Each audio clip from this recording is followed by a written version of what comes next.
All right, welcome to Halitics. It got started a little bit earlier than the countdown said, 22 more seconds or so when I started speaking, but that's because I didn't have the countdown timer running when it was supposed to be. So that's why there's a little bit of, I guess, asynchronicity, I believe is the term. I had trouble trying to figure out, I didn't have trouble trying to figure out, I had trouble figuring out what the right title for today's program was, where I should focus my attention, and I have a lot to discuss, so it's not like I'll be struggling for topics. I do want you to call in, though, at any point. I always want folks to talk. I mean, and that's what this is about. It really is a dialogue. We're trying to come to solutions. I think we all want, a vision for a better America and how we approach it, how we get there. And I thought a lot about what's the best way, what should I call the show? And I was like, well, we'll go with We Suck Less, say Dem elites. And the image that I have there is of Marianne Williamson, at the bottom center, obviously Jamie Raskin, my Congress member, and Joseph Guy Varghese, who is the chair of Our Revolution, where I used to work, or I guess he calls himself the executive director. So Williamson and Guy Varghese were both on Brianna Joy Gray's program, Bad Faith. And they've gotten some, I think, well-deserved criticism for failing to present any alternative solution to our problem besides the Democratic Party, which is obviously not a solution at all, but a major part of the problem that we face. And Raskin similarly doesn't provide any vision, and neither do they, of how they think America should look, how things could be better in our country. And so I decided to go with We Suck Less because that's their message. That's what they're telling people. Hey, you should vote for us. You've got to stop Trump. You've got to go after MAGA because we suck less. And that is just simply not a recipe for success. In fact, it's beyond just incompetence, right? I mean, you could say, and I was thinking, well, I was going to call them clueless. But it's not really that these folks are clueless. They're doing fine, right? I mean, that's part of the We Suck Less also. Or I almost went with sucks to be you, because for them, it doesn't suck. They're doing just fine. It's not that they're clueless. It's not that they don't know how better. It's that the message that let me say it this way, the vision of America that I think most of us have conflicts directly with the preferred America of the donor class, of the billionaire class, that funds the Democratic Party, that pays the salaries of these people to a very significant degree. So, and you could say, well, that's not true. Raskin is paid by the American public, and maybe there's truth to that. But the people who make decisions in the end are looking towards the billionaire class for money. I mean, they're looking for, the golden parachute, all the money. I saw this post on Elizabeth Warren saying she's worth $60 million, $70 million. I didn't realize it was that much. They're virtually all multimillionaires in Congress. And they like it that way. And their interests are not your interests. Their interests are those, and they're paid. They're bought and paid for by the elites, the financial elites, not even the academic elites. They too are largely paid off by the billionaire class. So the vision that we have, I think that most Americans have for America, just isn't what the donor class wants. And that's why they don't provide it. That's why the best they can come up with is, well, look at all the bad things that Trump is doing. And it's true. He's doing lots of bad things. But they're not in a position to say, this is what we think America should look like. A place where working people are able to live a full life with culture, education, secure retirement, vacation time. This is an America where everyone has health care. That's the vision I think we have. This is an America where we have beautiful, safe, natural parks, and everyone's environment is clean, safe. Our streets are clean of debris and trash. The air we breathe is fresh. We have clean water. That's a vision I think that most of us have. We're not at war. We're not in a perpetual conflict. And that's a vision that most of us have. But that vision would prove very costly to billionaire elites. And they're hangers-on, they're functionaries, they're shills. That vision doesn't suit them. It suits us. It doesn't suit them. And I think for that reason, you're not going to get that vision. And by failing to provide that vision, there's no blueprint for moving us forward, moving us to a better place. So that's why their message is simply, we suck less.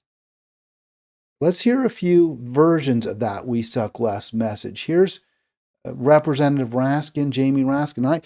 We had Mike Olis on. He's I consider him a very close friend. I really like Mike. I think he's a true progressive. And he said, he called Raskin's message out. He said, it's not very strong. This is a different response to a different question. This is, do you have a vision for Gaza? Not for the American working class, but what's your plan for Gaza? Is there one? Does Raskin have one? Let's listen. Okay. What is the Democratic plan for Gaza? And notice he really struggles, right? He really, really, before we play it, we'll hear the whole thing. I'm not trying to hide anything, but this isn't something that they think about. They don't think in Congress. The Democratic Party elites, the Democratic Party representatives, and he's a leader in the party, right? I mean, he's not just like a backbencher.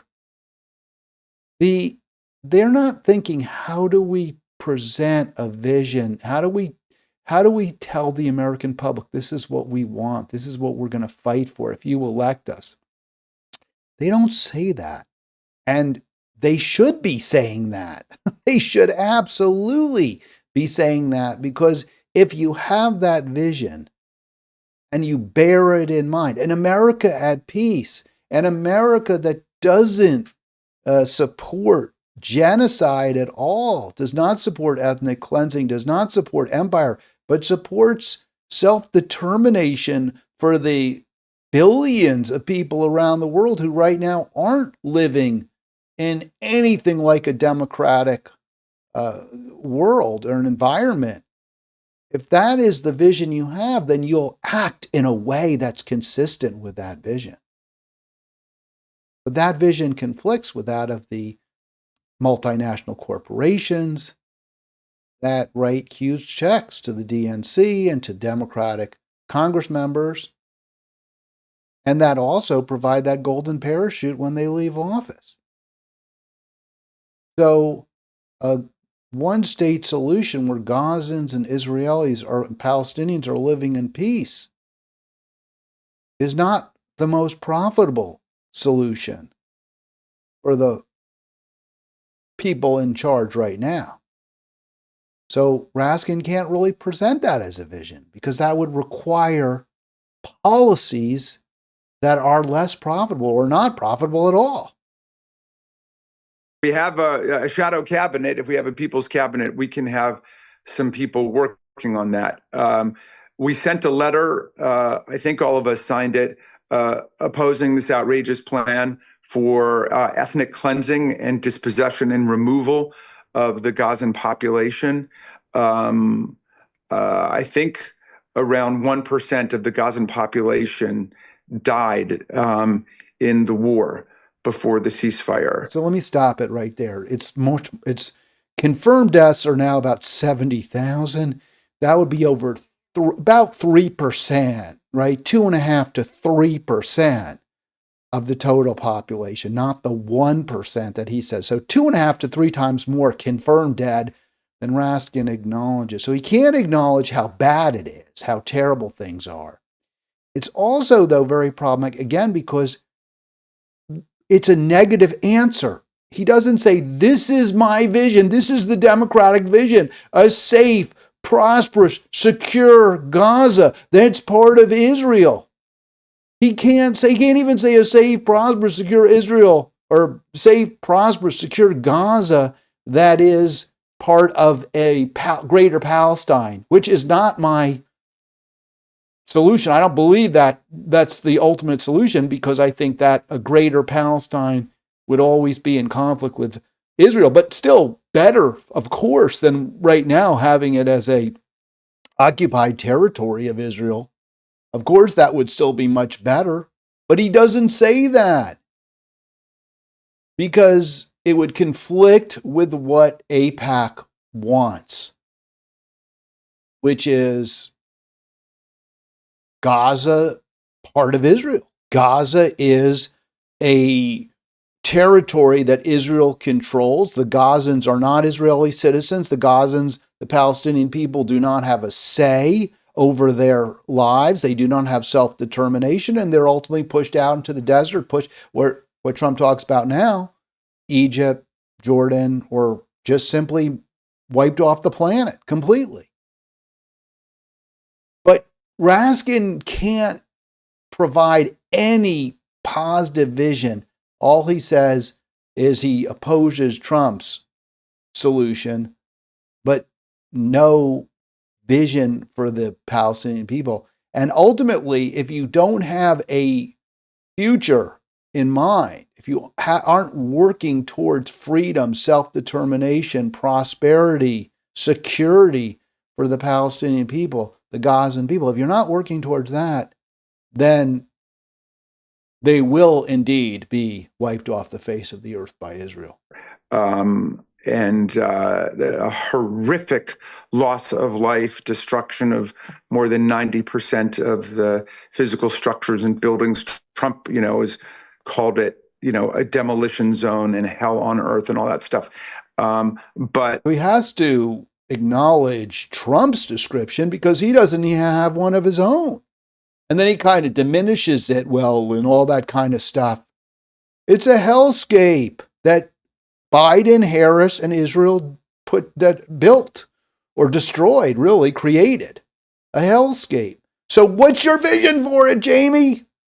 What's the Democratic vision for that, to respond to that? The Palestinians have nowhere else to go, and they want to stay on their land, and they don't want it to be turned into a Trump hotel for the billionaires, and it's their land, and to engage in dispossession of the people there would be not just a further unconscionable injury inflicted against them and removal against them, but a violation of international law and international human rights law. So, true. It's true what he just said, but they have no place right now to go. They cannot stay. He just described they're living in a hellscape.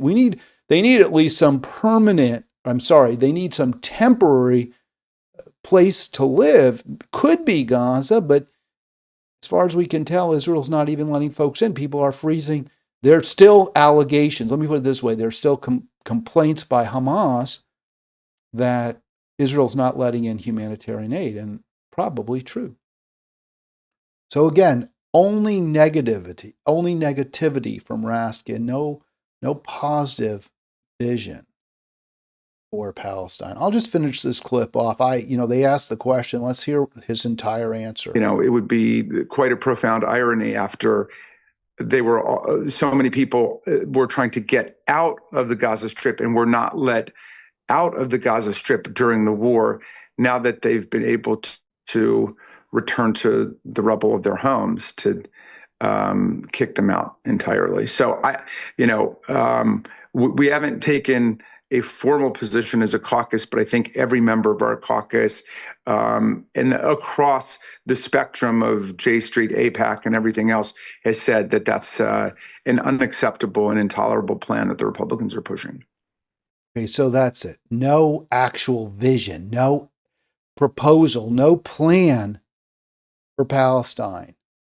And as you heard during the campaign, this is the Democratic non-plan, because Kamala had no answer either to that question. All she says, oh, that's why we need a ceasefire. That's why we're working for a ceasefire.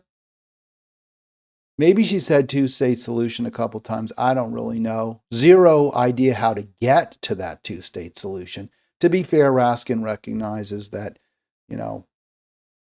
two-state solution is dead on arrival, given the party's control by AIPAC. But still, he could have said, hey, this is what we're working towards. But nothing. They're not working towards anything at all. It's just, again, totally negative. No vision. And you can't beat something. I already said this before, but again, you can't beat something with nothing. But it's beyond simply Democrats can't win without a message that is compelling, appealing, without that vision, without that goal in mind. This is what we want. This is what we're moving towards. You can't get there. We're not gonna get to a better place. And the policies that they pursue, to the extent they pursue any, won't be pro-people. They won't be pro-life. They won't be pro-worker. Just seems so obvious. It just seems so clear. I don't know why this is so tough for that party. I do. I know exactly why. I just said it, because it would gore the rich person's ox who they kowtow to whom they listen to, who writes their TV ads and writes their bills. It's not just Democratic electeds, right? I mean, it's everyone. Their entire infrastructure is sheepdogging people into this party. And it was so frustrating to watch this video here. And again, my old boss is in this, and I have my my negative view of him. So partly this may be personal, but it's not just even him. You hear Marianne Williamson, another person I have I don't have much respect for. They have zero vision, no plan, no idea, no concept of what America should look like going forward. And it's actually just incredibly sad is what it is. But it's sad for the American people. It sucks to be us if you're, and I don't want it shouldn't even include me and us, because my life, as I've said before, I'm doing pretty well. I'm doing fine. I've got no personal challenges beyond just simply being part of and looking at a failed, being part of a failed state. But, in my own life, things are fine. And so I don't want to diminish that, but I want things to be better. I don't like living in a dying, world and being in the country that's leading that decline. It's very, very awful. It's awful. All right, here's Brianna Joy Gray talking to, I guess, Marianne at first, and this is on Ken Martin, the new DNC chair. Point. My interest is not in making performative gestures. My interest is in throwing whatever weight I might have in the direction at that point of it not being Ben Wickler, because I do believe with Ken Martin, I'm open. I'm open here. I think there is a chance. When Joseph was saying, so this is what is so frustrating, right? Brianna Joy Gray is saying to her, why are you supporting the Democratic Party? Why did you, because Williamson ran for DNC chair, and then she threw her support to Ken Martin. And she's saying, well, why? Why? So she says, well, I'm open. Maybe he'll be better. Maybe I'll have a seat at the table. But that's not what the American people want, honestly. We don't want Marianne Williamson and Joseph Geevarghese to have seats at the table. We want pro-worker, pro-environment, pro-life policies from the Democratic Party. That's what we want. And her answer is so incredibly frustrating. Well, I'm willing to give him a chance. Why'd you endorse him? Why'd you throw your support for him, Marianne? If you are only at the point where you think he deserves a chance. I don't get that. If you think shouldn't you know for a fact that he has good policies?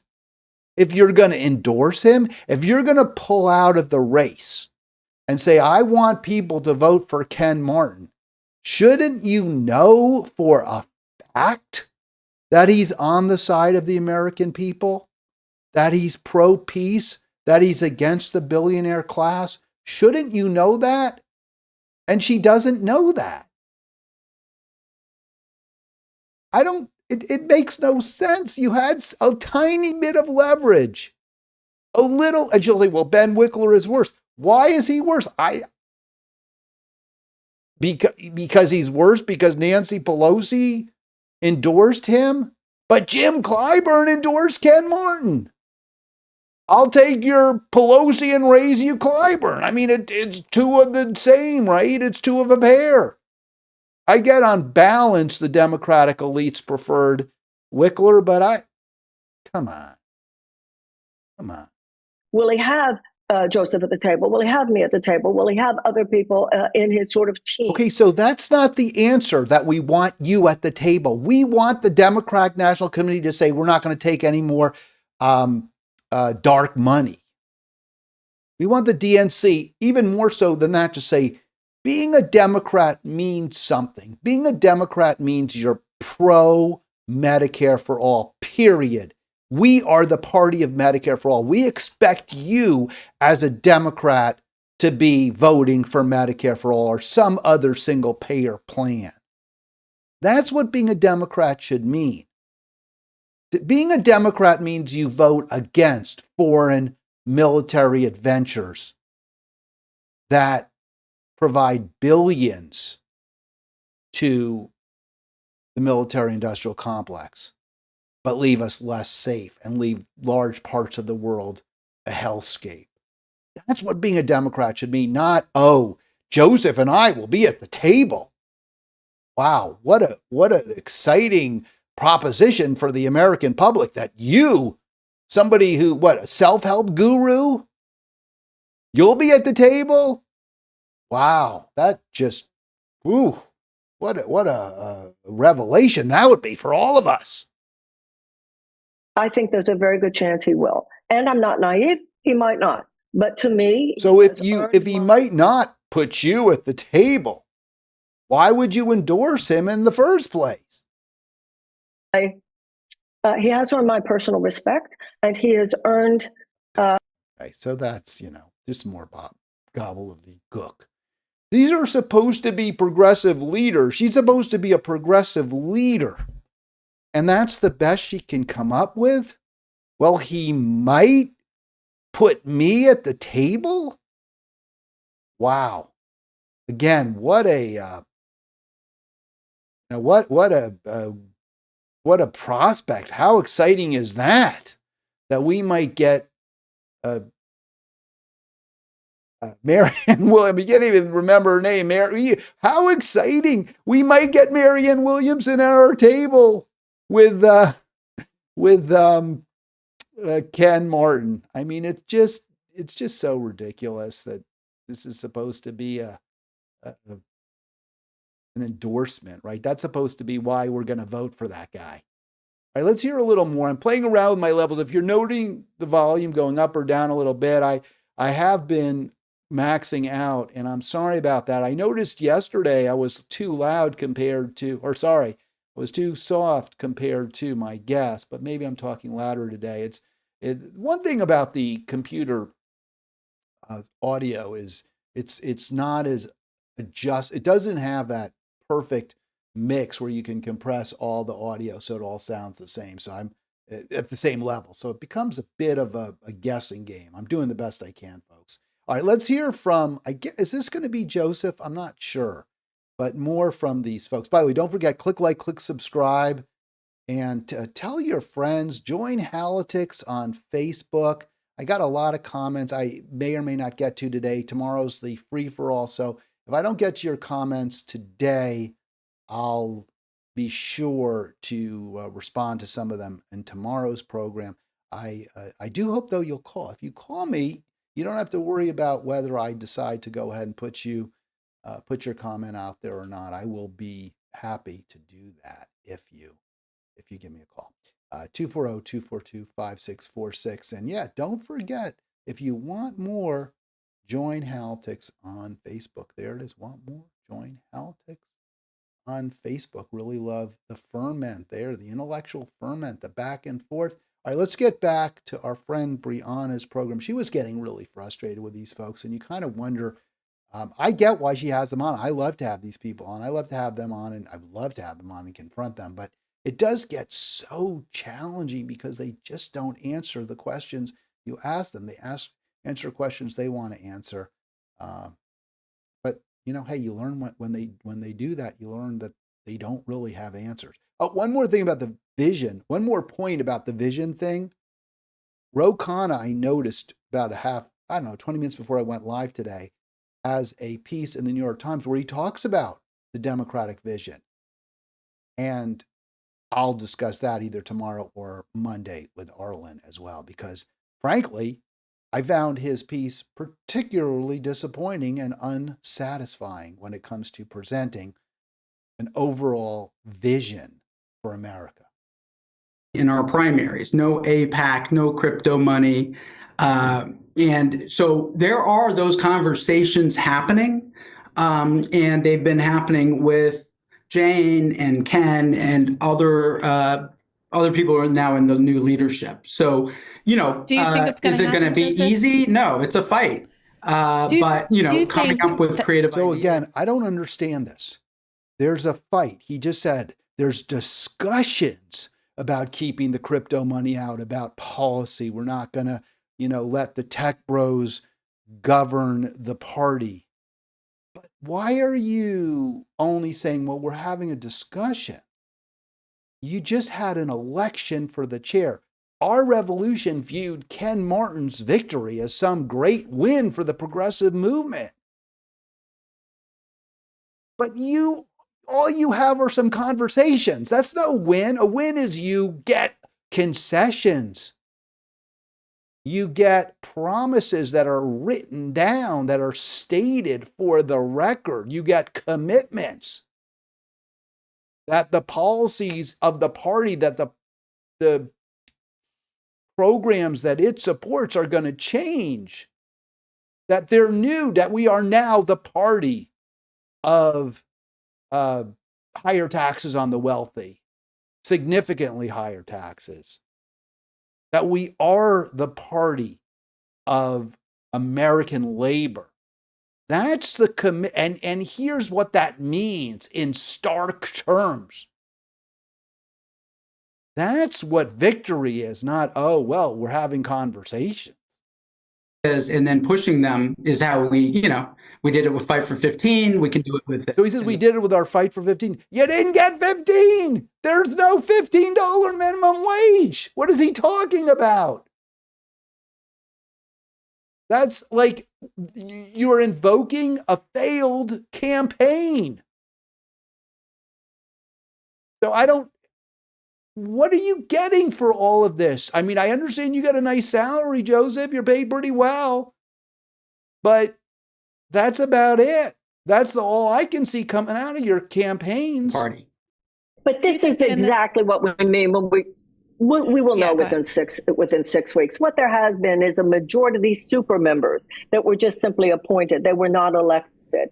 So they had a majority in the bylaws committee. So no matter what people wanted, they were able to override. So she's saying, yeah, for well, we couldn't chair get what we or vice wanted chair. anyway. Whatever we wanted was going to be overridden. So why are you playing in their sandbox? Why don't you go to the Green Party? Why don't you leave this corrupt, broken system, or broken for the American public, not for the people it serves, but for us? Why don't you? Because, hey, we might get a seat at the table. That's why.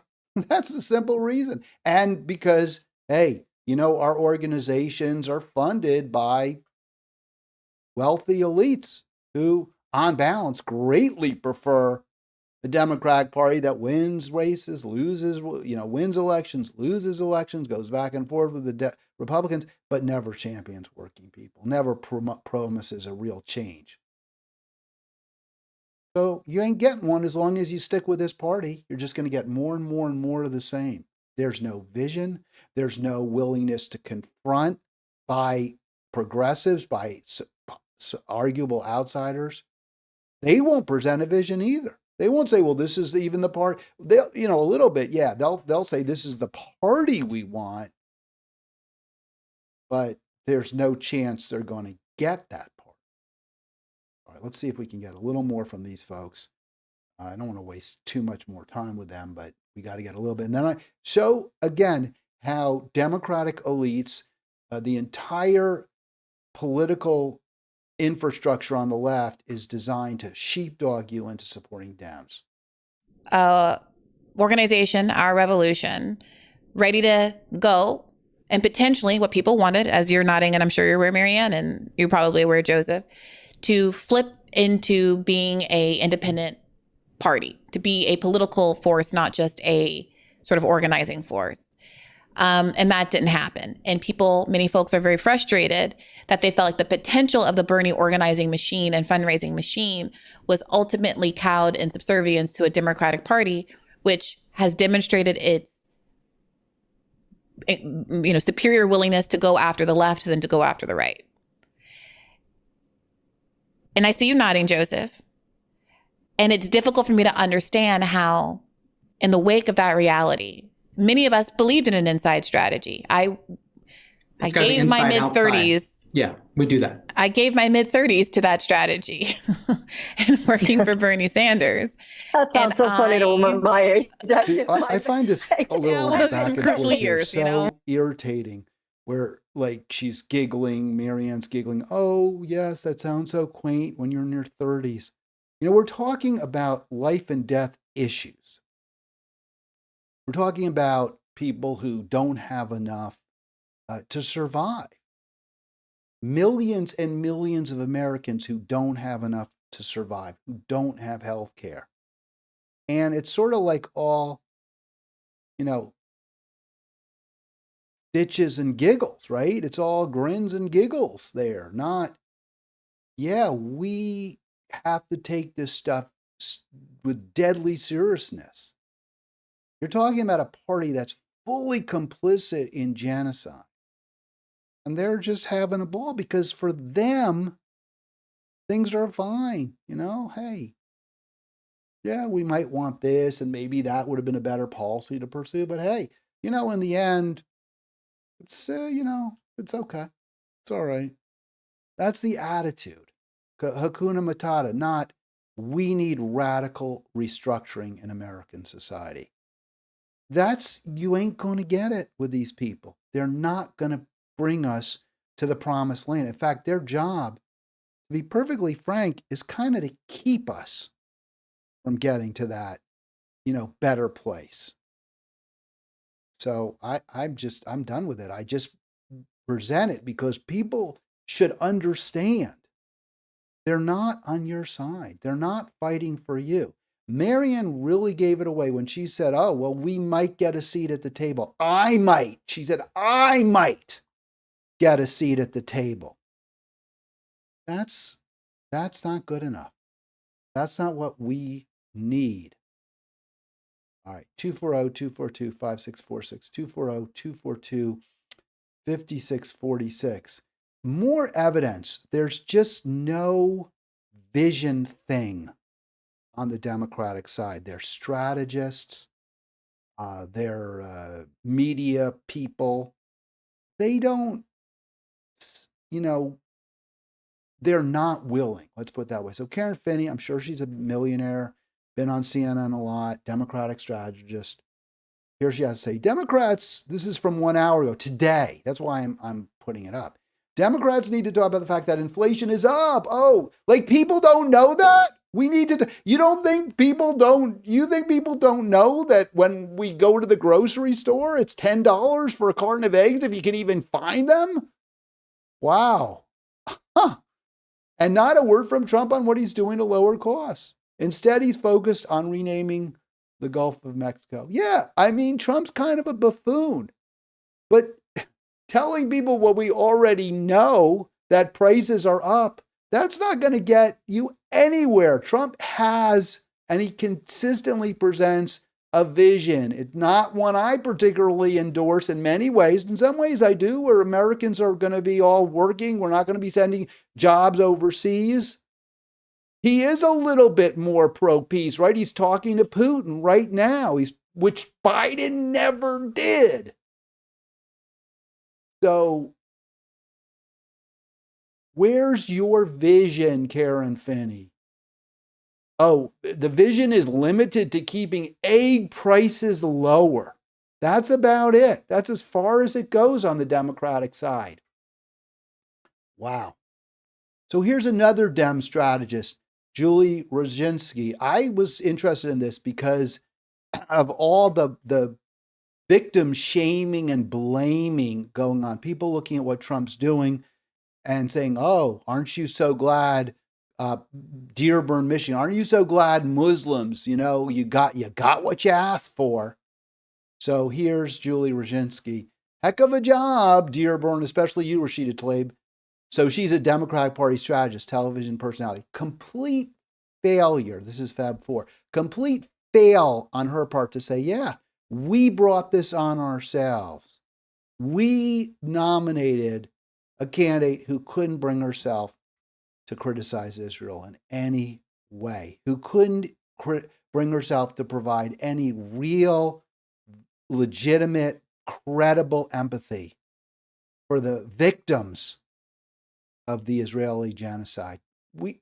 So nothing, no self-awareness, nor, by the way, any vision, right, for Palestine. No, just, heck of a job, Dearborn, because now Trump wants ethnic cleansing. That's it. It's anti-Trump, pure anti-Trump. Can't win that way, folks. You're not. So you know what the answer is? Green Party, alternative, something other than this empty, vapid corporate shell, which is the Democrats. Even on discrete issues, or especially on discrete issues, they're terrible. That's why they can't offer you a vision, because they're as bad on many issues as the Republicans. So heck of a job, Dearborn, right? That's Julie Rosinski. Well, here's the Democratic response, at least of some Democrats. By the way, these are the ones highlighted. Richard Blumenthal from Nevada. No, I'm sorry, Connecticut. Jackie Rosen's the Nevadan. Blumenthal, I don't know, what do you call someone from Connecticut? Connecticuter, a nutmegger? I don't know. I think nutmegger is good because it's the nutmeg state. Not really sure. These two both have A ratings, according to the Progressive Pundit, whatever that is. So they're supposed to be progressive. So their resolution is to affirm Hamas cannot retain control of Gaza. The criticism of Trump, which I think is fair right now, his plan, there's a lot of very fair criticism, but with respect to Palestine, the criticism is, hey, you're saying we need ethnic cleansing. We need to get rid of all of the Palestinians, get them out of Gaza, which kind of makes sense since it is a completely, unlivable place, right? It's a hellscape, as Jamie Raskin couldn't quite say. It's really, really bad. So their solution is we got to say, no, Hamas can't stay in Gaza. Hamas can't retain control, which is just doubling down on the Trump plan. The Trump plan is we got to get, U.S. takes control of Gaza. Well, we know that Hamas isn't going to be uprooted. It just can't happen. It's not going to happen. So the way you don't invoke the Trump plan is you say, we need self-determination for the Palestinian people. And they and their leadership will be the ones who make the decisions for Gaza. But right there, your Democrats, your A-rated progressives, Blumenthal and Rosen, are saying, oh, no. It's not going to be Hamas. So I guess they're good with the Trump plan because the Trump plan keeps Hamas out of power, as enunciated. They're not better. They're not a viable option. They're viable. They're not a credible option for a better America. And you just see it over and over and over. That this side, if you will, the Democratic side, is empty, soulless, vapid, has nothing to offer the American people. Except we're not Trump. But Trump. That's it. Now, if you want me to choose between but not Trump or Trump, if that's the only two options I get, I'm leaving town.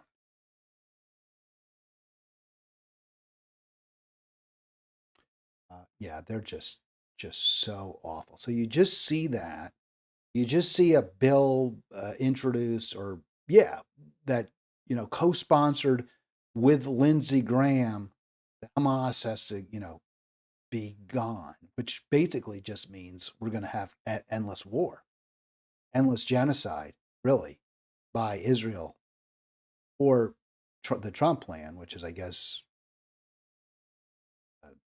U.S. takes over Gaza, if that could even possibly happen. So they have no plan. They have no possibility. It's just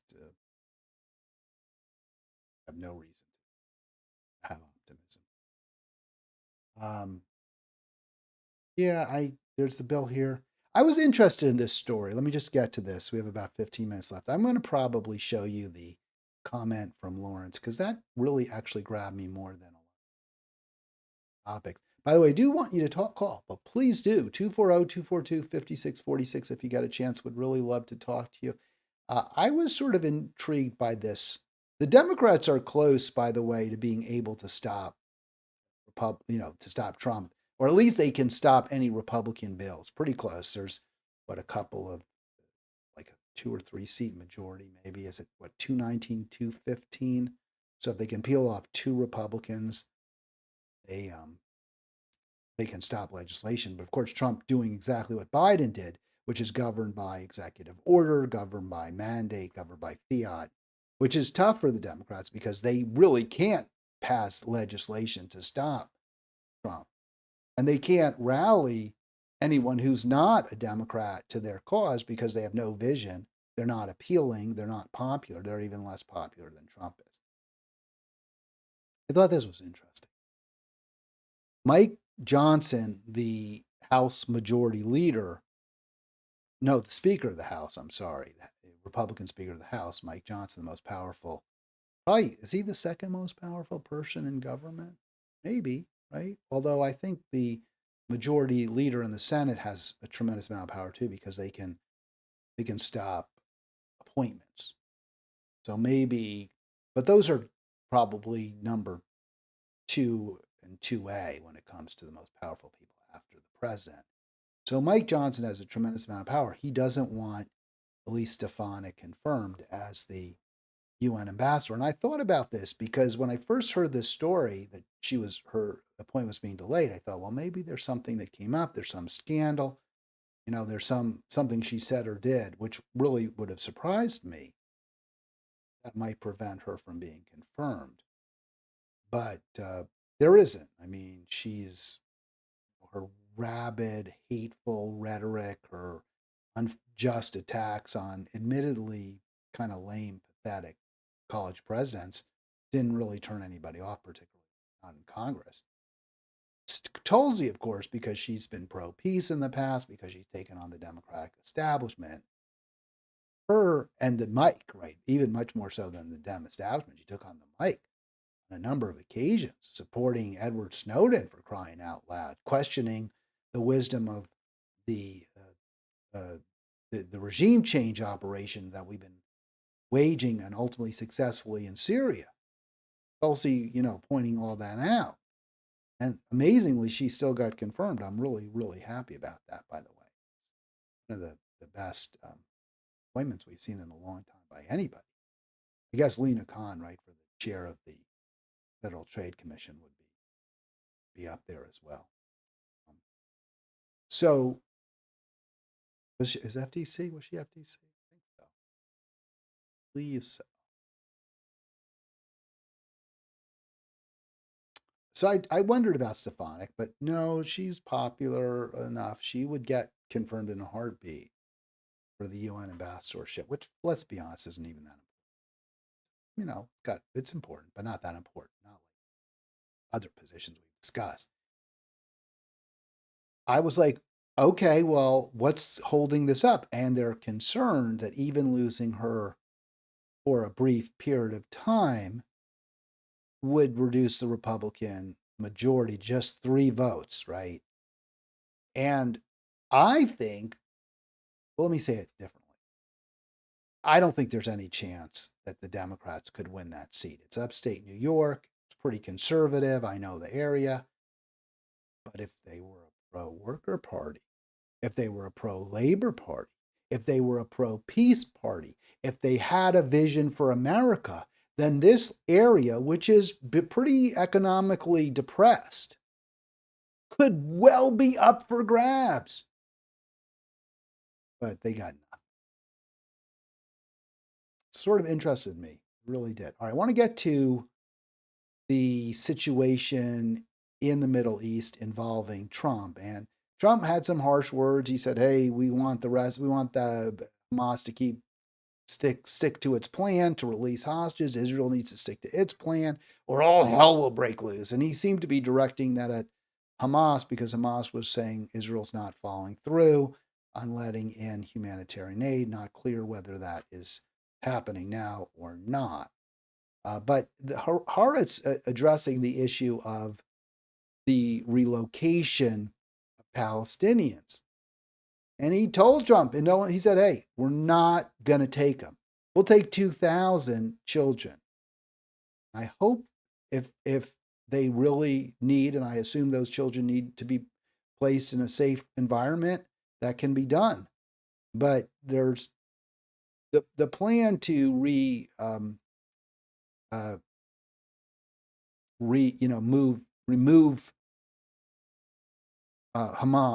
Gaza, remove Gaza from Palestinian control to the extent it is controlled by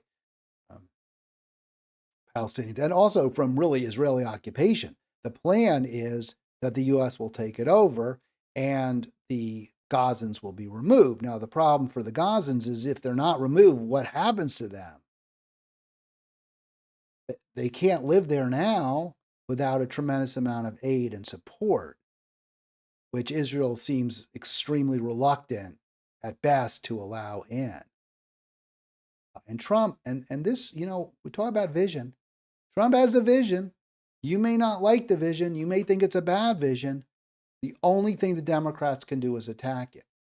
The president said, hey, if we take control of the Gaza Strip, there'll be stability in the Middle East. Now, I'm not buying that for a second. I think we would become a big target, but okay, there's a vision there. And the Palestinians and people in Gaza will be living beautifully in another location. Well, that sounds crazy to me. They should be living beautifully in Gaza, safely, not killed and murdered and having to leave every 10 years. You know, when Trump says that, he is actually simply reflecting the reality of the situation. The reality is that Israel periodically embarks on pogroms against the Palestinian people. It kills them.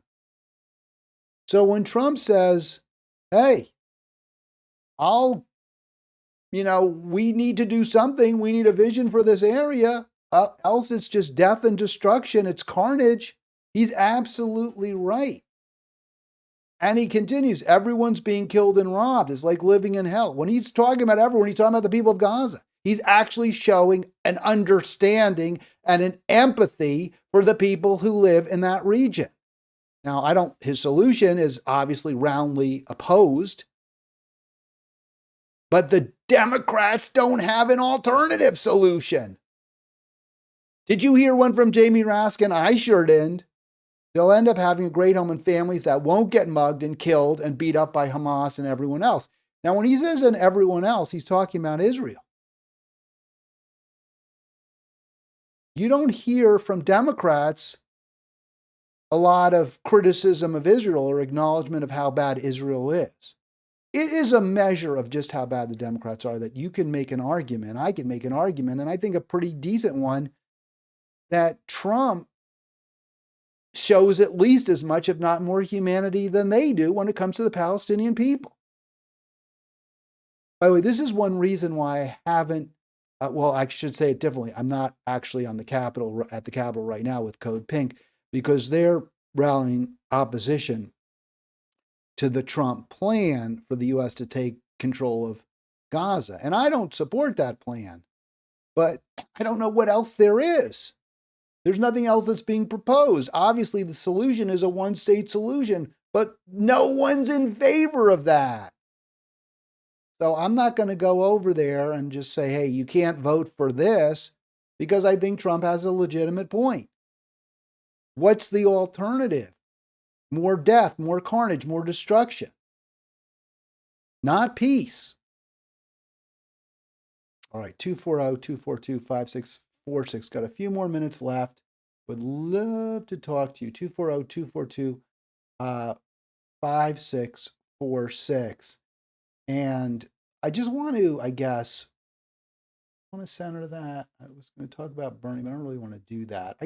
Well, let's talk briefly about Bernie, and then we'll get to this comment from Lawrence, where Glenn Greenwald went after Bernie for voting against Tulsi, and I was really glad. I mean, and he has a very, very, I think an inarguable take is Glenn's take on why Bernie was completely wrong. I don't know if I agree with the insult.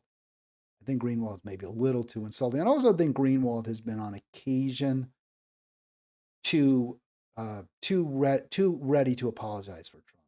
He looks for excuses for Trump's actions. He seems often to look to bash Democrats, which I have no problem with that. But I think there could be two things could be true. Trump could be awful, and so could Democrats. That said, Glenn has criticized Trump for his plan for Gaza. By the way, Ari in the chat, great to see you. A real state in U.S. history. This bodes really badly for us. I guess I'm not sure what you're talking about there, but maybe it's the Trump. It's what we did in Gaza, I guess. So here's Glenn. Here's what Bernie said about Tulsi just a few years ago. We'll get to that in just a minute. But he fears provoking rage among Dems if he votes yes for Tulsi, despite knowing that anyone Trump nominated in her place would be far worse from his perspective. So why is he voting against her? Because he's an opportunistic partisan coward. Now, it's a little strong. I don't know if I'd call Bernie a coward exactly. I think sometimes he chooses his battles. I don't like the battles he chooses. Bernie has not been great on foreign policy. We talked about that yesterday with Andy Ellis from the Green Party. By the way, a really good show. If you missed it, I definitely recommend that one. But he's never been great on foreign policy. That hasn't been his strong suit. So I think maybe calling him an opportunistic partisan coward is a little bit unfair, a little bit strong. But he's totally wrong about Tulsi. Bernie was. And the important point there is the same one I made about Matt Gaetz. Tulsi is better than anyone the Democrats could hope to get in that position. Better than anyone else they could hope to get by a long shot. Better than anyone that a Democrat would have nominated for sure. Just like Matt Gaetz was clearly better than Pam Bondi would be. So I agree with Glenn's sentiment. Bernie did major disservice to his constituents and to the American people by voting against Tulsi Gabbard. And it is very inconsistent with what he said in the past. Of course, remember, Tulsi supported him. Tulsi left the Democratic National Committee because it was, she correctly out, putting its fat thumb on the scale for Hillary, the corporatist, the militarist, the warmonger, not for Bernie, who was campaigning as a pro-worker and was a much more pro-worker, pro-environment, peace. So in 2016, Bernie says, I welcome her endorsement. She is an important voice of a new generation of leaders. As an Iraq War veteran, she understands the cost of war and is fighting to create a foreign policy that not only protects America, but keeps us out of perpetual wars we should not be in. So that is true. And that is why Bernie was absolutely wrong to vote against Tulsi. So that comment and others, I posted that up and I said, I think I said it seems fair what Glenn said. I don't think it was fair. I shouldn't have said that on Facebook, which, by the way, you should join Halitics on Facebook if you haven't yet done it. And you should also, if you haven't yet, subscribe to Halitics on YouTube, at YouTube. There's the Facebook, and please do subscribe because, that's how we cut through all this. So we get more and more viewers. And like, what did Marianne say? We'll have a seat at the table. I mean, good luck with that. But this program snowballs. If our videos go viral, then we will have impact. Then you will have a seat at the table. It's not about me having a seat at the table. It's about us together working to make America a better place. So I think that's the real plan here. That's the real goal. Obviously, that's my goal. And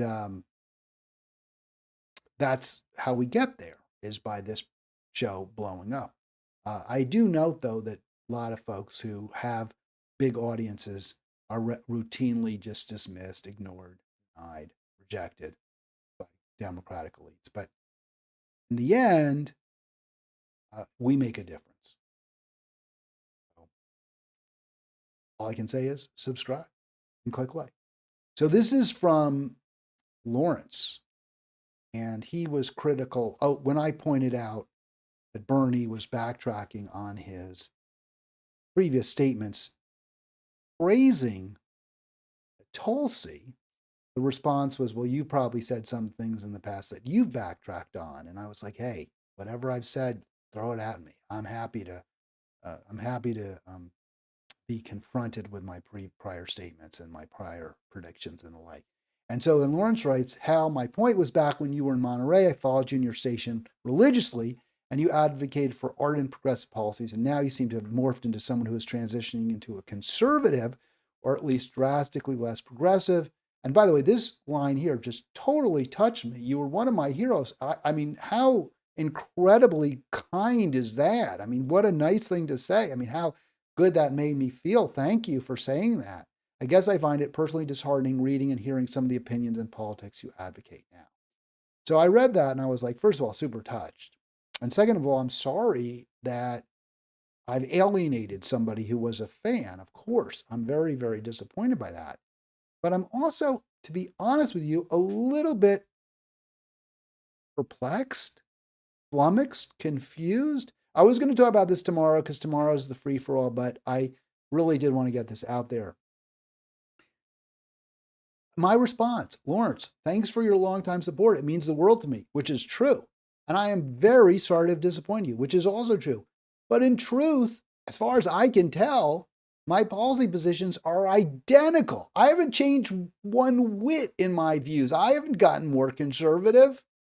In truth, my positions are identical to the ones I espoused 10 plus years ago.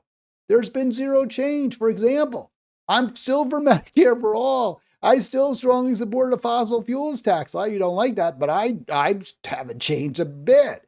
I still support tariffs. I supported tariffs back then. I used to talk about tariffs back on the old Monterey station. I support a one-state solution for Israel-Palestine. I did then, I do now. I am totally for very, very high marginal top tax rates.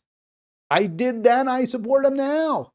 I oppose our imperialist adventures. I could go on. There's some other policies I don't mention.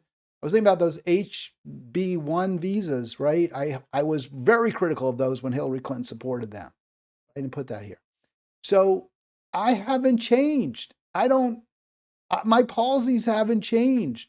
If you say, well, you used to be for the Democrats and now you're not so much. I was within a few years of Obama's election, I was becoming very critical of Obama, very disappointed in Obama. So I don't think they've really changed. I think what people react to is my very, very harsh criticism of Democrats. But I'm critical of them because they don't support the policies that I believe we need to make America what it should be, what it could be, to make America live up to its ideals, which I personally love. Many of the ideals, right? Many of the themes, personal freedom, not to make as much money as we can possibly put in our pockets, but personal freedom to say what we want, to go where we'd like to go, to worship or not. That's what I find so beautiful.